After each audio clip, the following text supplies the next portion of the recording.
আসসালামু আলাইকুম। আমি চিংড়ি মাছ দিয়ে শিম তরকারি করবো। চিংড়ি মাছটা ভেজে নিচ্ছি, পেঁয়াজ বাটাটা দিয়ে দিচ্ছি, মশলা করে সব দিয়ে দিচ্ছি।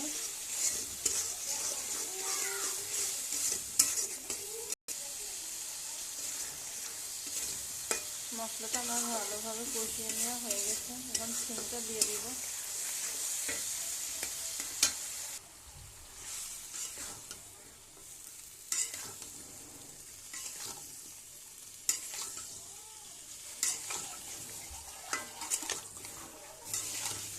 5 মিনিটের জন্য আমি এখন ঢেকে দিব।